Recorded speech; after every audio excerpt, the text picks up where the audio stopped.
최근 북한의 미사일 위협과 괴산에서 발생한 지진 등 국민들의 안전을 위협하는 상황이 잇따라 발생하고 있습니다. 이 같은 유사시 국민들의 생명을 보호하기 위한 장소가 민방위 대피소인데요. 청주 지역 대피소는 과연 어떻게 관리되고 있을까요? 그 실태를 박정혁 기자가 현장 취재했습니다. 최근 북한의 미사일 발사나 지진 등으로 재난에 대한 우려가 커지면서 재난 시 이용할 수 있는 대피소에 대한 관심도 높아지고 있습니다. 제가 서 있는 용암 지하도도 그 대피소 중 하나인데요. 청주 지역 대피소는 어떻게 관리되고 있는지 지금부터 확인해 보겠습니다. 대표적인 대피시설로 알고 있는 지하도 아래에는 방독면과 민방위 용품 등이 잘 구비돼 있었습니다. 하지만 계단을 내려가기 위한 장애인 전용 휠체어 리프트가 설치돼 있지 않아 급박한 상황에서 장애인들이 이곳으로 신속히 대피하기란 불가능합니다. 이번엔 아파트 밀집 지역인 청주시 용암동의 학교 주변을 찾았습니다. 주변에 민방공 대피소가 몇 곳 있는지 안전 디딤돌 앱을 통해 확인해봤습니다. 500m 이내 학교만 있을 뿐 주변에 민방위 대피소는 없는 것으로 표시됩니다.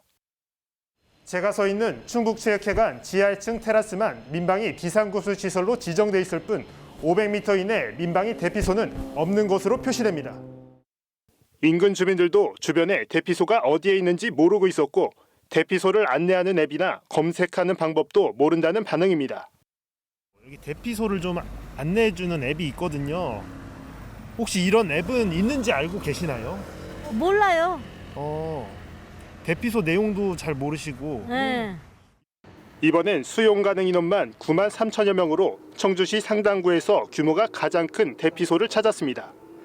이 아파트는 지하 주차장 1층과 2층이 대피소로 지정돼 있는데 곳곳에 대피소임을 안내하는 표지판이 붙어 있었지만 입주민 대부분이 이곳이 대피소인 사실을 모르고 있었습니다. 대피소는 어딘지 혹시 아세요? 몰라요. 모르세요? 예. 혹시 뭐 주민복지센터나 관리소에서 얘기 들으신 거 못 봤어요. 못 들었어요. 모르세요? 예. 이처럼 대피소의 홍보가 미흡하다는 지적에 대해 청주시는 각 주민센터 등을 통해 대피소 위치를 알리고 관리에 주의를 기울이겠다는 계획입니다.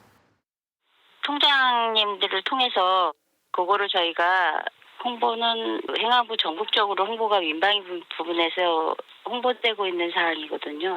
지금처럼 이런 사이트 운영은 어르신들은 힘드시죠. 유사시 시민들의 생명을 보호할 공간인 청주 지역 민방위 시설은 모두 284곳. 유명무실한 장소가 되지 않도록 관계기관의 철저한 점검과 홍보가 필요해 보입니다. HCN 뉴스 박종혁입니다.